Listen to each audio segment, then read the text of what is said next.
All right. Let's start off by saying Barakatah Yahweh, Bahashem, Yahushai, Bahashem, Rachakodash. Welcome to another live lesson. The name of this one is The Precepts of Men. I'm, Elder Dimash is here. And pretty much this is a somewhat of a response video to the video that Elder Pastor did earlier, actually last night. GMS declaring the end, having a woman on the side is not adultery. And pretty much he played from about the 28-minute mark in this video with the General Yahana, Commanding General Yahana, the ISUPK. They were interviewing a former sister of the former IUIC member sister that was given, an account on certain, situations that were going on at the at the IUIC. And, like I said, the Elder Pastor played a good portion of the video, like from 28 minutes to almost 45 minutes. So there was about maybe not even 20 minutes left at the end and maybe like 28 minutes in the beginning. So I didn't really watch any more of the video.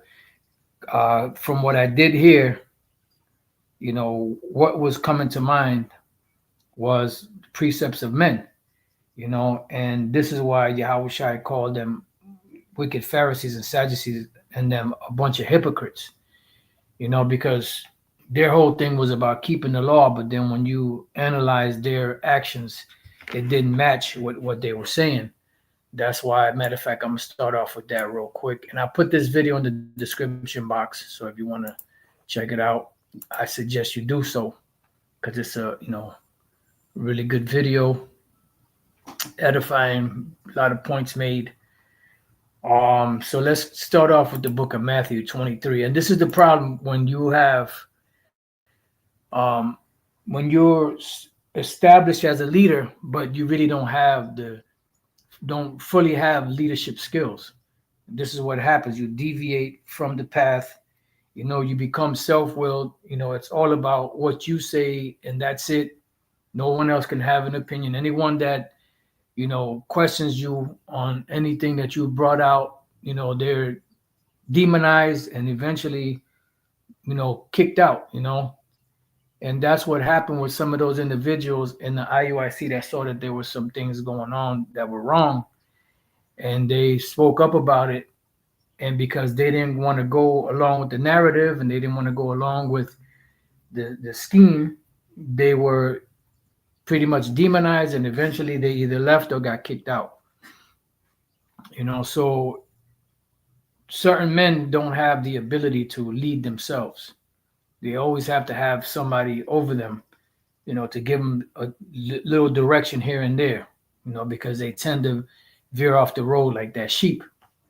But Matthew 23:1, it says, Then spake Yahushua to the multitude and to his disciples, saying, The scribes and the Pharisees sit in Moses' seat.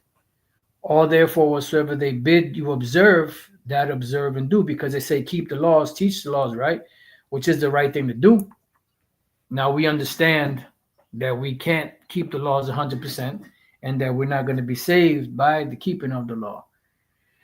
We're going to be saved by the faith in Yahushua and the great sacrifice that he made for us, and that being the case, we understanding that we know that we're not going to be saved on the merits of our righteousness, but we're going to be saved on the merits of our faith in the great sacrifice that Yahushua made 2,000 years ago.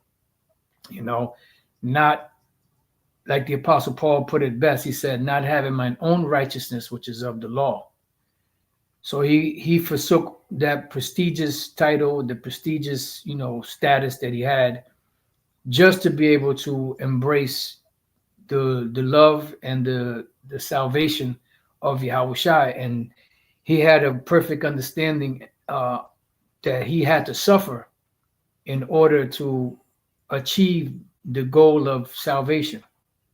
So he had the right mindset. Some of you individuals out there don't have the right mindset when it comes to this truth. You think it's all about, easy times, and it's not about easy times. You don't have the mentality, to understand what you're involved in, and that's why we always say that a lot of you guys don't know what you're involved in.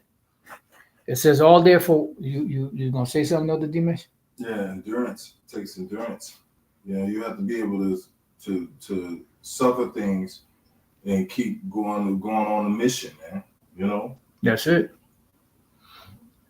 Yeah, because at the end of the day, that's Yahweh Shai said it best.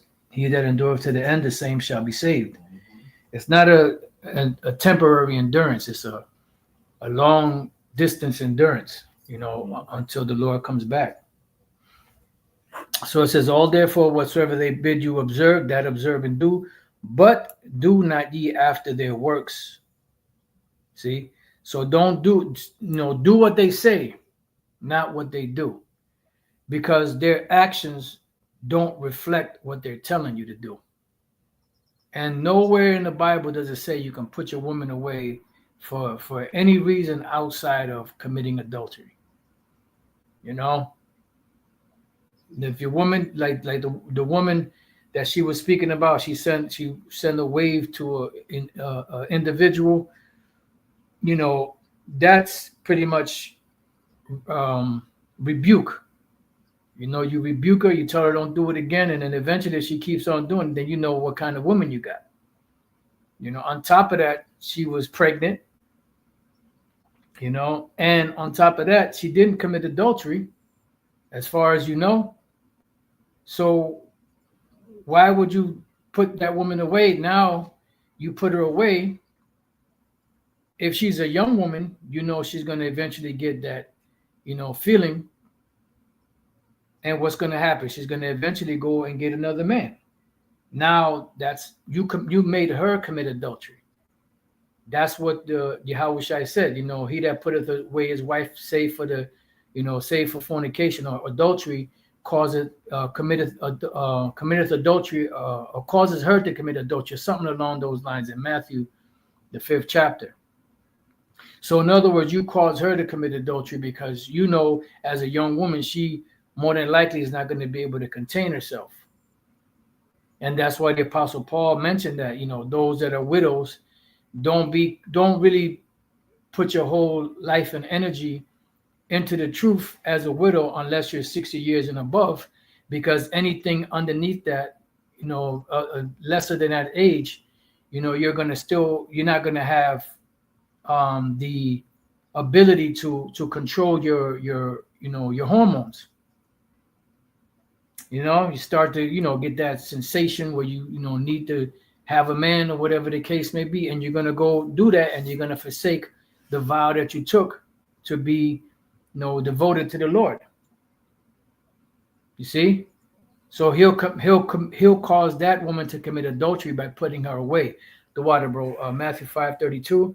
But I say unto you that whosoever shall put away his wife, saving for the cause of fornication, which is adultery, causeth her to commit adultery. And whosoever shall marry her that is divorced committeth adultery, because that is the true definition of adultery. Adultery is not premarital sex. Adultery is not a man having a wife and going and dealing with another woman. As long as that woman is not engaged to anybody and is not in a relationship with anyone, he can have as many women as he wants. But now the thing is, you're not going to be able to attend unto the Lord without distractions, because you're going to have to take care of all of those women. And that takes time, effort, energy, money, so on and so forth. So it causes her to commit adultery. So it says, but do not ye after their works. You were going to say something, Elder Dimesh? It says, but do not ye after their works, for they say and do not. And that was one thing that pissed Yahweh Shai off the most, was the spirit of hypocrisy outside of the spirit of lack of faith. And that's one thing that them wicked Pharisees and Sadducees, and just a lot of Jakes back then in general were doing. They were being a bunch of hypocrites. And that's why the Most High cursed Jake out for being a bunch of hypocrites. Matter of fact, let me type that word in. I believe it's in Isaiah. Let me try the Y. the 9 and 17? What is it, Isaiah? Mm-hmm. Let me see. Isaiah 9 and 17. Just bear with me 1 second. Matter of fact, let me pull up another tab. Matter of fact, read it. Isaiah 9 and 17, it says, therefore the Lord shall have no joy in their young men, neither shall have mercy on their fatherless and widows, for everyone is an hypocrite. That's and a good evildoer. That's a good one. And every mouth speaketh folly. Mm. For all this his anger is not turned away, but his hand is stretched out still. Yep. That's a good one. That's a really good one. I thought there was another one, but I guess that's the only one that really pops up in Isaiah. Isaiah 33:14. The sinners in Zion are afraid. Fearfulness have surprised the hypocrites. Who among us shall dwell with the devouring fire? Who among us shall dwell with everlasting burnings? Yeah, because the Lord is going to destroy them individuals. You know, a bunch of goddamn hypocrites. You know, but that's the thing. You know, you uphold the words of a man in higher regard than you uphold the words of the Most High. And then, you know, you kick the Lord's name to the curb, you know, but you stress on keeping and maintaining the respect of your leaders and making sure everybody else respects them, or else, you know, off with your head, so to speak. You know? So let's go to Isaiah 29 and 13. It says, wherefore the Lord said, for as much as this people draw near me with their mouth and with their lips do honor me. Yeah, because you do hear them talk about, you know, the Most High and, you know, the laws and the statutes and the commandments and, you know, all of that. But their heart, which is their mind, right, is far from the Lord. Why? Because the heart of the Most High, Yahweh, from what he wants us to know, is contained within the scriptures. So when you don't follow that, you're removing your mind or your spirit or your heart from the Lord. Because it says, but have removed their heart far from me, and their fear toward me is taught by the precept of men, meaning the laws, the statutes, and the commandments of men. You know, the traditions, as it speaks about in the book of Mark, which we're going to get that. Matter of fact, before we read that, let's go to Colossians chapter 2, verse 20. It says, wherefore, if you be dead with Yahweh from the rudiments of the world, why, as though living in the world, are you subject to ordinances? Right? Because you had, you know, the Israelite foreigners that were justified by faith. They were, you know, being troubled by certain Pharisees in them to come back under the yoke of the law. Right? It says, touch not, taste not, handle not, which are all to perish with the using after the commandments and doctrines of men. Because they were trying to put them under the yoke, not so much as the yoke of the law, which, you know, you can't do that either, but under the yoke of the tradition and commandments of men. And that's what goes on in the IUIC. It's not about, you know, the Most High, right? Yahweh. Well, not even Yahweh. They don't even teach the name really like that. But the Most High, as they Most High in Christ blessed, that's what they say. You know, that's just a front. But their actions show that they're hypocrites because they're doing things that are contrary to the scriptures. But they'll tell you to do, you know, do the right thing, but they themselves won't do it. And even tells you that in Matthew 23, you know, they put heavy burdens on individuals, but they themselves wouldn't lift it up with one hand. They'll tell a man, you know, if you got a side piece, you're committing adultery, you're going to get kicked out of school, but they have side pieces, according to what that sister was saying. And I wouldn't put it far past, you know, her, or should I say them, to do something like that. Because that's the very, you know, essence of hypocrisy. You know? Now, you know, of course, I'm sure they're going to address that and they're going to say the opposite. Because even if they are doing it, they're not going to confess that they are. because it's going to make them look bad. And my man Zesmo D, Big Freighter, I mean, he was twirling and sashaying. They didn't even get to, I guess they didn't even get to the part of the video where they wanted to get him, but that that was looking not good. Like Elder Pastor said, if you went to a club, right, and one of your boys started dancing like that, like a fruitcake, y'all gonna leave his ass there, or you're gonna you can leave it, you could turn it off, D-Max. You're gonna either leave him there or you ain't gonna ever come back, or avoid that places where that mother effer goes. He throwing, hands around and doing that mole dance. Your man, the big dude, what's his name? Abiala from IUIC. I mean, he was folding hands and throwing hands on neck and just some fruit cup shit. And they said, nah, that didn't look good. That didn't look good, my dude. They call him General Yohana and them call him Big Freighter. I was like, damn. All right, so it says Colossians 2:22, which are all to perish with the using after the commandments and doctrines of men, not after the commandments of Yahweh Bashem Yahweh Shai. Now let's go to Mark chapter 7 and verse 1. It says, then came together unto him the Pharisees and certain of the scribes which came from Jerusalem. And not all the Pharisees were wicked. You had righteous Pharisees too. You had some Pharisees that believed, but they were more concerned with the status quo and the benefits and the ability to come to the synagogue than to suffer, shame for Yahweh Shai's name. So that's why the Lord said, you are my disciples indeed if you keep my commandments, or something along those lines. All right. It says, you want to say something? It says, and when they saw some of the disciples eat bread with defiled, that is to say, with unwashed hands, they found fault. For the Pharisees and all the Jews, except they wash their hands oft, eat not, holding the tradition of the elders. So there was more reverence to the tradition of the elders than there was to the actual laws of the scriptures. And that's pretty much what you see going on at the IUIC.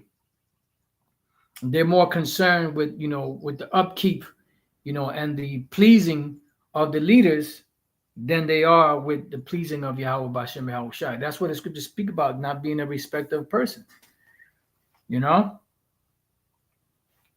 So there was a word here, I believe it was years ago, or maybe it might have been in the margin of not the margin, in the center of one of the Bibles that I used to have. I can't remember where it was. I'm not sure if it was the word oft or washing or however it was, but there was something within the where the precepts go, I believe it was, that said that when they wash their hands, how the doctors scrub their hands? They go from the hands, to the wrist down to the elbows. Well, that's how they used to wash their hands, and they wouldn't eat unless they went through all of that shit. That's where them doctors get that, scrubbing of the hands all the way down to the elbow. And unless they did that, they wouldn't eat. And that's why they pretty much were looking at the disciples like they were going off, because they said they ate their bread defiled, because they didn't wash their hands in that fashion. Now they could have probably washed their hands real quick, perhaps, but they didn't do it in the fashion of the tradition. So here it is, you had these big boneheads that were all for the tradition of the elders. Oh, your disciples, they breaking the tradition. And then it says, and when they come from the market, except they wash, they eat not.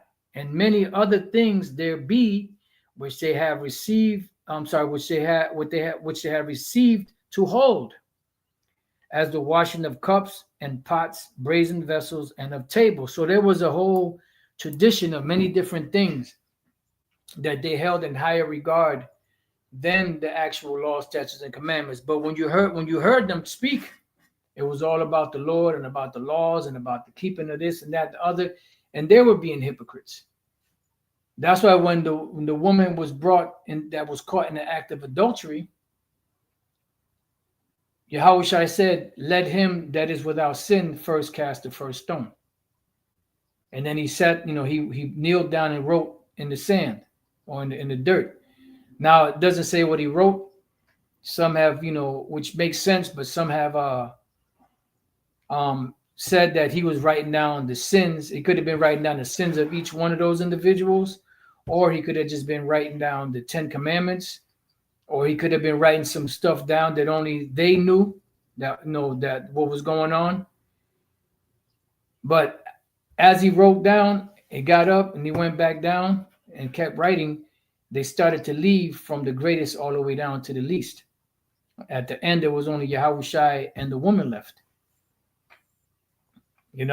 So they were the biggest hypocrites on the planet. And that's what we're seeing right now with the IUIC. They just telling the facts like they are, man. They'll speak about keeping the commandments, but they're not keeping the commandments. Because the scriptures speak about, a man that has an unbelieving wife and vice versa. Mm-hmm. You want to say something? No, I was just clear. But they'll say if you have an unbelieving wife or unbelieving husband, you got to leave that unbelieving wife, unbelieving husband within a certain period of time. That's a tradition of men. Yeah. What scripture is that? That's wicked. That's wicked, man. Yep. Because the scriptures speak about, if you leave your woman saving for the cause of adultery, you cause them to commit adultery. That's right. And like adultery, like that wicked ass tradition. Because what is this woman gonna do? She gonna stay at home? She gonna stay alone by herself the whole time, or she gonna end up getting with another man, and then you causing her to commit adultery by leaving her for an unjust cause. That's why that was written in the scriptures about a man being with a woman that's not a believer, and a woman being with a man that's not a believer. That's why that's written. That's right. And it's in there for a reason. But then they'll say, well, if you don't leave your wife or your husband within 6 months or a year, whatever it is, that's not in the scriptures. And then the woman leaves the dude that's not in the truth.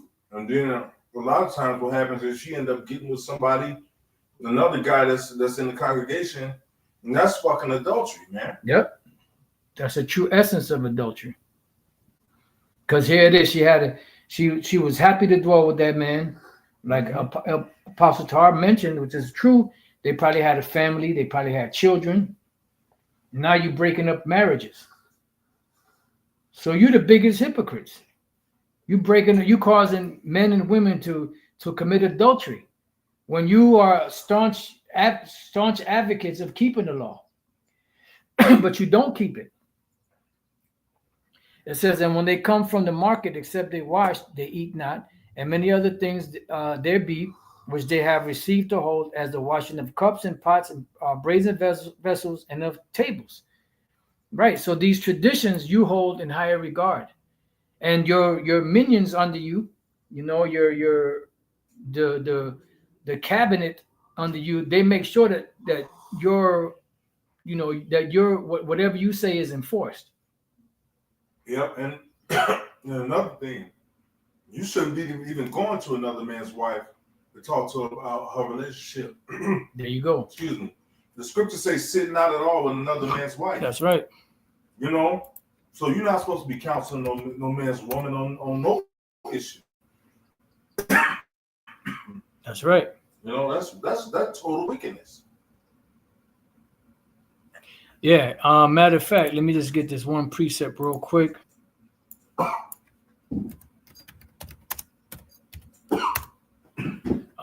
This is the book of Sirach 11. My son, meddle not with many matters. For if thou meddle much, thou shalt not be innocent. And if thou follow after, thou shalt not obtain, neither shalt thou escape by fleeing. And there's another one in the book of, what is that? 1 Peter. chapter 4. And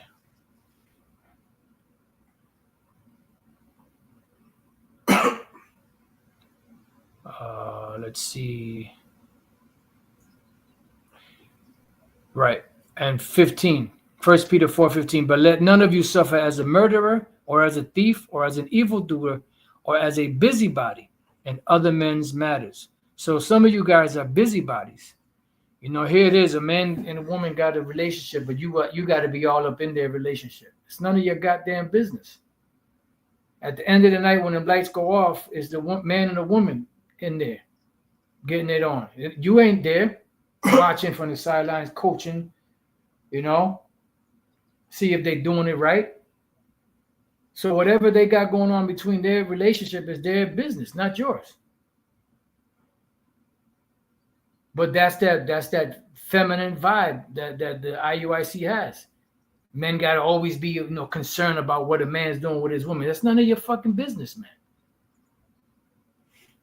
It's like, damn, how much fucking control do you want?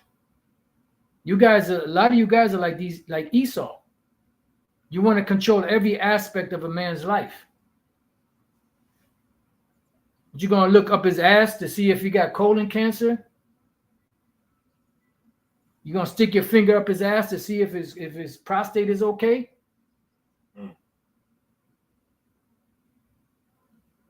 My goodness, man. Be not a busybody. Yep. In other men's affairs, man. That's right. You know. But hey, it is what it is, man. Because eventually the Lord gonna step to you with judgment for all that wickedness going on, man. You can't just continue doing wickedness and then the Lord don't deal with you. Yeah. You know? Yeah, the Greek word for busybody, right? It says allotri episkopos. Allotri episkopos, right? Which is one who takes the supervision of affairs pertaining to others and in no wise to himself. A meddler in other men's affairs. You know, no man knoweth the way between a man and his maid. That's their business. Whatever relationship a man and a woman has, that's their business. Yahweh Shai said, whatever the Most High puts together, let no man put asunder. Except if you, Bishop Nathaniel in the IUIC, you can intermeddle in that. You're the exception to the rule, right? Gonna tell a man he got to leave his woman because she don't believe, and vice versa. That's none of your fucking business. You guys destroy people. You talking about you building people up. You really fucking people up more. Mm-hmm. And then years ago, Bishop Nathaniel, you told Apostle Tahar, you called him on the phone. He told us, and I know he ain't gonna lie to us about that you made your congregation eat pork, break the law, to prove that they were breaking the law. But now all of a sudden you're this staunch advocate for keeping the law. Fucking amazing. Anyways, let's move on. Mark 7:5. Then the Pharisees and scribes asked him, why walk not thy disciples according to the tradition of the elders, but eat bread with unwashed hands? He answered and said unto them, well hath Isaiah prophesied of you hypocrites, as it is written, this people honoreth me with their lips, but their heart is far from me. Howbeit in vain do they worship me, teaching for doctrines the commandments of men. For laying aside the commandment of the Most High. Is nowhere in the law where you're supposed to put your woman off if she doesn't believe. The Apostle Paul even said that such shall have trouble in the flesh. You're going to have your arguments and ups and downs in the relationship. But nowhere did it say for the Lord to get rid of her because she doesn't believe in what you believe in. For laying aside the commandment of the Most High, you hold the tradition of men as the washing of pots and cups and many other such things you do. And he said unto them, full well you reject the commandment of the Most High. This has been a good title for the lesson. full well you reject the commandment of the Most High. And that's exactly what you do. That you may keep your own tradition. So pretty much you act like you're pious, you use the scriptures, but then when something doesn't fit your program, you push the Most High's word to the side so that your commandments, your precepts stand out and are honored and venerated more than the laws, statutes, and commandments of the Most High. And the Lord got y'all down to a T, man. That you may keep your own tradition, right? Because it's about pleasing your leaders more than pleasing your power, Yahweh, by Hashem Yahweh Shai. For Moses said, honor thy father and thy mother, and whoso curseth father or mother, let him die to death. But you say, if a man say to his father or mother, it is Corban, meaning it's a gift. That is to say, a gift. So yeah, I know I disrespected my father and my mother, but I got a gift for you. So that annuls the penalty for me being put to death because I disrespected you, because I got the gift. Now that's a tradition. It says, by whatsoever thou mightest be profited by me, he shall be free. And you suffer him no more to do aught for his father or his mother. See? So you guys are more into destroying people than you are into building them up. That's the inclusion. That's the outcome. That's what it looks like. Yep. You make them twofold the child of hell than yourself. And Yahweh Shai wasn't kidding. Hey, the scriptures are deadly accurate. It says, making the word of the Most High of none effect through your tradition. See? That's another title right there. Making the word of the Most High of none effect through your tradition, which you have delivered, and many such like things you do. So there's many different things. This is just a few examples that Yahweh Shai was speaking about. And you can see that same spirit out there today. I got this one in Titus, and then, if you have anything, Elder D-Mash, Titus chapter 1. I'm just going to go straight. I'm going to read the first verse. I'm going to read 9 and 10, and then I'm going to jump down to 14, the main point. Titus 1 and 9, holding fast the faithful word as he has been taught, that he may be able by sound doctrine both to exhort and to convince the gainsayers. For there are many unruly and vain talkers and deceivers, especially they of the circumcision, whose mouths must be stopped. And your mouths will be stopped by the Lord, Yahweh Bashem Yahweh Shai, who subvert whole houses. So you overthrow a whole house because you're going to tell a guy, look, if your woman don't believe, you give her 6 months or a year. And if she doesn't get it right after that, you're going to have to kick her to the curb. But they harp on the law, but they ain't what the law say. That's some made up bullshit. Yeah, exactly. It says subvert whole houses. Matter of fact, let's look this word up real quick. The word subvert means to overthrow. Let me see. Subvert. The word there is anatrepo. To overthrow, overturn, destroy, to subvert. So you're more into destroying families than you are into building them up. And then you also destroy families when you make them get a contract, a marriage contract with the government. What that does, that makes the government a third party in your marriage. So now they can come meddle in your marriage because you gave them the authority to do it when you signed off on those papers. And there's nowhere in the scriptures that says that, you're supposed to make a government a third party in your marriage. That's between the man and his woman, or the man and his women. It says, whose mouths must be stopped, who subvert whole houses, teaching things which they ought not, for filthy lucre's sake. So the question stands to reason that a lot of these individuals took the bag. They sold out. And that's why they're teaching these things. So verse 14, it says, not giving heed to Jewish fables and commandments of men that turn from the truth. And once again, Nathaniel had the dream that he told Elder Apostle about. I believe he told Elder Apostle, Elder Apostle Gabar, and Elder Apostle Rakai, if I'm not mistaken. You know, he told all three of them that he had a dream where he lost the oil, and the individual that was from California at the time got the oil, but then at the end of the dream, he got the oil back. And we know that the oil represents the truth. So if you don't have the oil, that means that you're not going to do the right thing. And it's evident in what's going on right now. And that deviation begins also with the denying of the names of Yahweh Ba'ashem Yahushai. Because that's what keeps this thing together. The foundation of this whole truth are the names of Yahweh Ba'ashem Yahushai. So it goes on to say, unto the pure all things are pure, but unto them that are defiled and unbelieving is nothing pure. It says, but even their mind and conscience is defiled. So your mind and conscience is defiled. They profess that they know the Most High, but in works they deny him. See? Being abominable and disobedient, and unto every good work reprobate. And that's why they would make a reprobate statement like that, you know, and give reprobate counsel like that.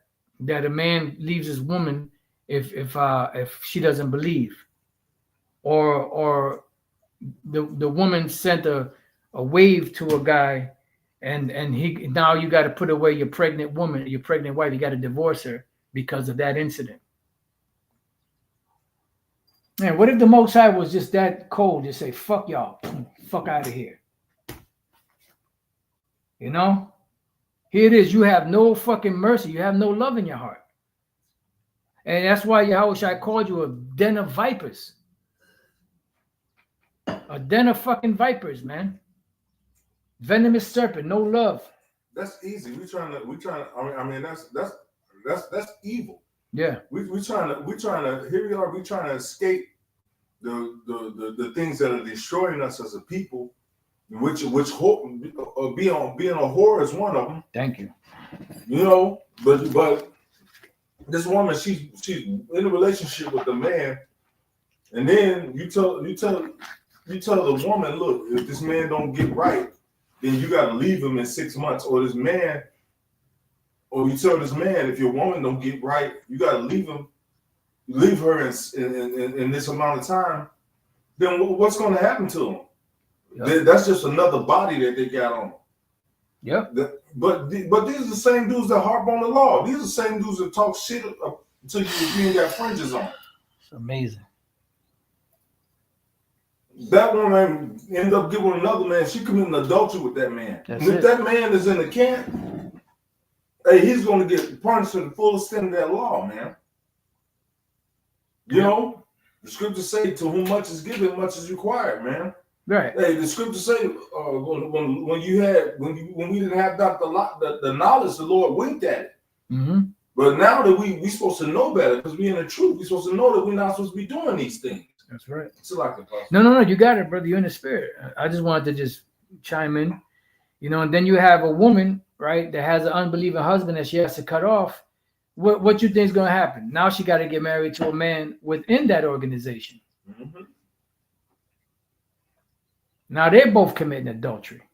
Yeah, and he's going to get punished to the fullest extent of the law because he's supposed to fucking know. That's it. Not to deal with a woman that you know, like we understand. At the end of the day, we all pretty much adulterers. We get it.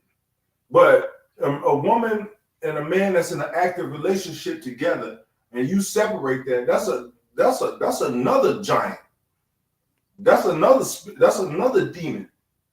You know, they're in an active relationship, and you come in and tell them, look, if this person don't get right, then you got to leave them. That's wicked, because that's promoting what we're trying to get away from in the jump, in the beginning, man. Yep. And then they see it, they take it as this person has been jumping from person to person. Take that as, well, I can still do this in the truth. Yeah. So what's the difference? Yeah, exactly. Or what if this woman leaves her husband to get with a man that's in the truth. So that's in the truth, and then he falls out the truth. Was she supposed to get with a third dude after that? Oh yeah, with them, yeah. Oh, your man fell out, so sister, you know what you got to do now. Either he comes back and gets right, or you got to cut him off. Then what if the next dude fall out? Was she gonna give it another point? And then at that point, she just doing dicks. Yep. Cock carousel. That's evil. When does it stop?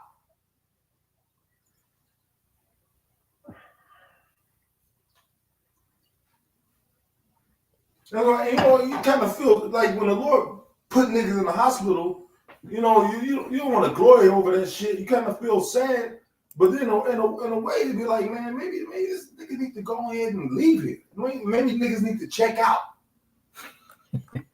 So like, because it's like, man, like, you try to. I mean, we try to have compassion for Jake, man, but then Jake do some more wicked shit. You like, man. Then you kind of mad at yourself, man. Just feeling sorry for this nigga. Yeah, no, you're right. No, hey, well, that's that compassionate spirit of Israel. You have any more other points, D-Mash? No, sir. Yeah, so you get you brothers out there, a few sisters get the idea. The precepts of men. They subvert whole houses. Talking about, they're under the guise of building up the community, they're really destroying the people because of the precepts of men. So with that, we pray that you brothers and few sisters have been edified. Till the next time we say shalom. That's disgusting. That's total wickedness, man. Yep. I got to get this funk off of me, D-Mash. Smelling like fucking